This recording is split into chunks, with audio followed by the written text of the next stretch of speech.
High, good morning. কেমন আছো সবাই? আশা করি সকলে ভালো আছো, সুস্থ আছো, আর আমরাও কিন্তু বেশ ভালো আছি। আজকে সকালটা কিন্তু বেশ ভালো লাগছে, আমটে আমটে ঠান্ডা আর রোদ্দুর উঠেছে। বুঝতেই পারছো, শীতকাল আসা মানে একদম রোদ্দুরের ঝলমল শুরু হয়ে যায়। কালকে বেশ খানিকটা জামা কাপড় কেচে দেওয়া হয়েছিল, সেগুলো কিন্তু এখনো পর্যন্ত শুকাতে পারিনি। কি বলতো, আমাদের নিচেই এই উঠোনটা না, এক ফোঁটাও তেমন একটা রোদ থাকে না। মানে সকালবেলা একটু রোদ্দুর থাকে, আমরা উঠতে উঠতেই একদম রোদ চলে যায়। তোমরা তো জানো আমাদের উঠতে একটু বেশ লেট হয়ে যায়, তার মধ্যে সূর্য মামা কিন্তু অন্যদিকে চলে যায় ঘুরতে। যাই হোক, রেগুলার কাঁচা তো বুঝতেই পারছো, কাস্তে কাস্তে বেলা হয়ে যায়, আবার এদিকে রোদ্দুরও তেমন একটা থাকে না। গরমকালে কি বলতো, ছাওয়ায় মেলে দিলে কিন্তু শুকিয়ে যায়, কিন্তু শীতকালে একটু রোদে না মেললে শুকাতে চায় না। আজকে না আর রান্নাঘরে ঢুকলাম না, আঁচ ধরাতে ভাবলাম জামা কাপড়গুলো একটু রোদ্দুরে দিয়ে দিই, যা শুকিয়ে যায়। না তো সেই দৌড়তে হবে তিনতলায় জামা কাপড়গুলো নিয়ে, আর নিচেই কাজ বাজ করলে না ছাদে একদমই যেতে ইচ্ছা করে না। তোমাদের দাদাকে বললাম, তুমি এক কাজ করো, তুমি রান্নাঘরটা তাহলে সাইকেলের, তোমরা তো জানো যে রান্নাঘরটা হচ্ছে আমাদের সাইকেলের গ্যারেজ, তো ওখানেই সমস্ত কিছু সাইকেল বলো গাড়ি বলো থাকে। এক এক করে সমস্ত কিছু বের করছে। তোমাদের দাদা আগে স্কুটিটা বের করে দিল, যেহেতু এখন না ম্যাক্সিমাম বাজারে তোমাদের দাদা স্কুটি নিয়েই যায়, যেহেতু তাড়াতাড়ি করে চলে আসার চেষ্টা করে। আমি এদিকে আবার চপের তরকারি শুরু করে দিই। প্রত্যেক দিন যদি গাড়ি নিয়ে যেতে পারতো তাহলে কিন্তু বেশ ভালো হতো। ওই যে অনেক বাজারপত্র নিয়ে আসে, তো মানে স্কুটিতে না আনতে খুব অসুবিধা হয়, সাইকেলটা সুবিধা হয়। ওদিকে বেশ কিছুটা কাজবাজ করে চলে আসলাম রান্নাঘরে আঁচ ধরাতে। তোমাদের দাদা কিন্তু ওদিকে চলে গেছে আলু ধুতে। মানে দুজনে একসঙ্গে যদি আমরা কাজটা সকালবেলা শুরু করি তাহলে কিন্তু বেশ তাড়াতাড়ি হয়ে যায়। উঠতে একটু লেট হয়ে যাচ্ছে, কেননা আর রাতের দোকান থেকে বাড়ি আসতে রাত হয়ে যাচ্ছে, উঠতেও আমাদের দেরি হয়ে যাচ্ছে। আরও তো শীতকাল পড়লে আরও সমস্যা হয়ে যাবে, সকাল সকাল উঠে কাজ করাটাই খুব মুশকিল হয়ে যাবে। আর আমার এখন থেকে কিন্তু এই সমস্যাটা এসে গিয়েছে। প্রতি বছরই শীতকালে যেটা আমার হয় বা বেড়েও যায়, মাজার যন্ত্রণা। মানে মাজার থেকে একদম মানে ঘাড় পর্যন্ত যে মেরুদণ্ডের শিরাটা প্রচণ্ড পরিমাণে যন্ত্রণা করে ঠান্ডাতে। আরও যত ঠান্ডা পড়বে তত আমার এই জিনিসটা বেশি শুরু হয়ে যায়। কিন্তু কিছু করার নেই, ঠান্ডার থেকে এটা হয় প্রতি বছর, আমি বুঝতে পারি। সকাল সকাল না উঠলেও তবুও জলের কাজটা বেশি হয়, তো ওই জন্য ঠান্ডাটা বেশি লেগে যায়। এখন না একটু আঁচ ধরাতে খুব সমস্যা হয়ে যাচ্ছে, কাঠের সমস্যা হয়ে যাচ্ছে, একদম কাঠ নেই। মাঝে এক ভ্যান কাঠ নামিয়েছিল, তো সেটা না কাঁচা, জানো তো, ওই কাঠটা শুকাতে শুকাতে বেশ মাসখানে লেগে যাবে। তার মধ্যে আমাদের এই ব্যবসার কাঠ তো রেগুলারই লাগে, তোমরা জানো। খুব সমস্যার মধ্যে পড়ে গেছি। আর দুটো যেদিনকে উনুন ধরানো হয় সেদিনকে তো আরও বেশি সমস্যা হয়ে যায়। প্রত্যেক দিনই ঘুঁটে দিয়ে আঁচ ধরায়, এখন না ঘুঁটেটাও নেই, ফুরিয়ে গেছে। ঘুঁটেটা আরবার আনবে তারপরে, যেহেতু কদিন বর্ষা গেছে, যারা ঘুঁটে দিত তারাও ঘুঁটে দিতে পারছে না, সেই কারণে সমস্যাটা হয়ে যাচ্ছে। ওদিকে তোমাদের দাদা কিন্তু আলু ধুতে লাগছে, আর আমি এদিকে আঁচ ধরিয়ে দিয়েছি। বেশ দুজন মিলে যদি সকালবেলাটা প্রত্যেক দিন এইভাবে কাজ করতে পারি তাহলে খুব একটা অসুবিধার মধ্যে আমাদের পড়তে হবে না। আজকে আর তেমন একটা রান্না বান্নার খুব একটা চাপ নেই। আজকে যেহেতু একাদশী আছে, আর এটা হচ্ছে উত্থান একাদশী। একাদশীর দিন একটু ফল খায় আর সবজি সিদ্ধ খায়। সেটা হচ্ছে মানে কি বলবো, মানে স্নান টান সেরে তারপরে উপরে গিয়ে করতে হবে। নিচের একেবারে কাজকর্মগুলো গুছিয়ে দিই। আর তোমাদের দাদাকেও না আজকে বলেছি বাজার থেকে তাড়াতাড়ি চলে আসার জন্য, কেন একাদশীর দিনকে বুঝতেই পারছো ওপর নিচে করতে হয়, যেহেতু ঠাকুর ঘরটা আমার ওপরেই আছে, ওপরেই যেতে হয়। আঁচ ধরানো কমপ্লিট হয়ে গেছে। এবারে যেটা পালা হচ্ছে একটার পর একটা পর যেভাবে আমি কাজ করি সেটাই আর কি তোমাদের সঙ্গে শেয়ার করলাম।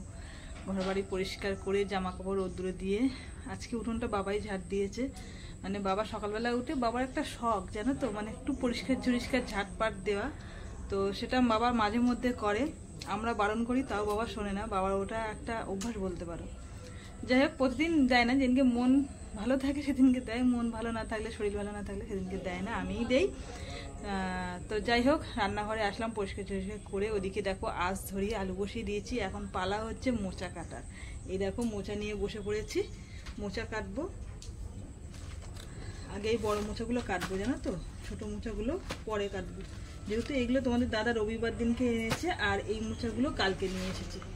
এগুলো একটু টাটকা আছে, এগুলো একটু মানে একদিন বয়স হয়ে গেছে, তো সেই কারণে আগেরগুলো আগে কাটবো, পরেরগুলো পরে কাটবো। ঠিক আছে, চলো কেটে নিই। আর আজকে হচ্ছে একাদশী আছে,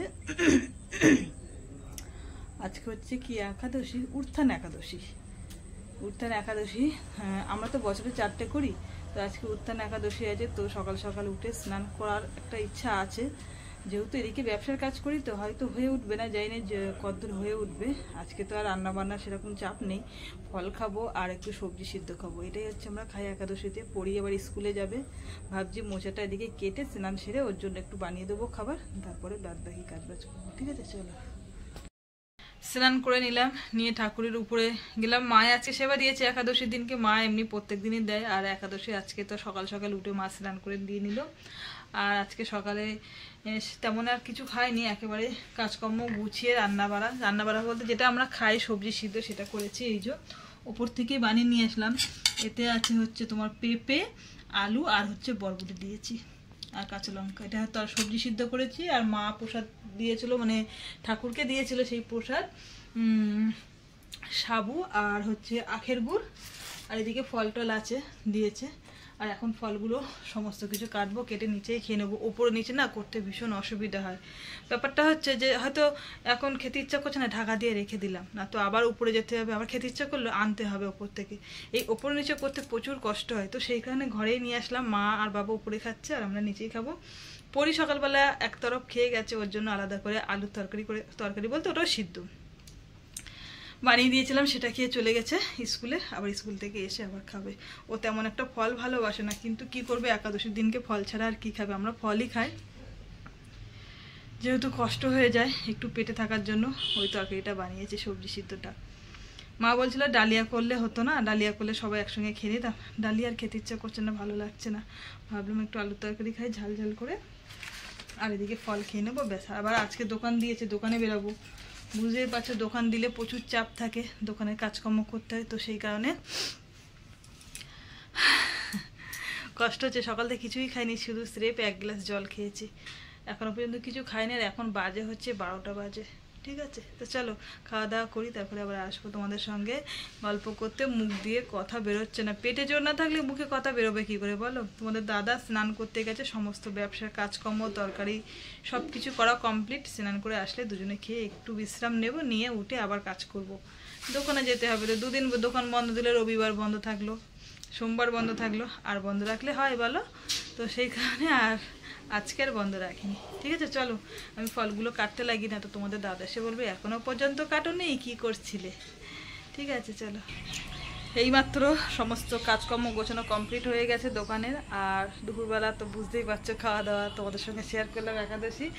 আর যেহেতু অনেক রাত করে বাড়িতে ফিরবো, আর দোকানে তেমন কিছু খাবো না বলে 2টো ফল নিয়েছি, যদি খুব খিদে পায় তাহলে খাবো। যেহেতু আর খাইনি, আমরা সেই 12টার সময় খেয়েছি, এখনও খাইনি। আর রাত 12টার দিকে তো বাড়িতে আসি ম্যাক্সিমাম, তোমরা জানো।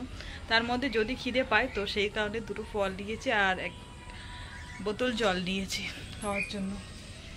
আর এখনই দোকানে বেরিয়ে যাব, যেহেতু শীতের বেলা বুঝতেই পারছো, দেখতে দেখতে বেলা চলে যায় একদম। মাঠের ধারে বাড়ি বলে রোদ্দুরটা আছে, একটুখানি সূর্য মামা ডুবলেই একদম পুরো অন্ধকার হয়ে যাবে। মাঠে জল থই থই করছিল, আর কয়েকদিনের মধ্যেই জল একদম শুকিয়ে গেছে। গরুগুলো কি সুন্দর দেখো মাঠে বেঁধে দিয়ে গেছে, ঘাস খাচ্ছে। এদিকে আবার ছাগল আছে, একটু একটু জল আছে মাঠে, ওই দেখো, নেই বলা ভুল, আছে, অল্প অল্প জল আছে এখনো। বেশ ভালো লাগে শীতের কালে মাঠের দিকে দেখতে, কেননা শীতকালে মাঠটা কিন্তু বেশ ভালো লাগে। প্রতি বছরই কিন্তু শীতকালে আমরা মাঠের দিকে বিকেলবেলা করে ঘুরতে যাই, এবছরে যাব। এখনও সেই শীতটা পড়িনি, বেশ চাদর গায়ে দিয়ে আমটা ঠান্ডা, বেশ ভালো লাগে ঘুরতে।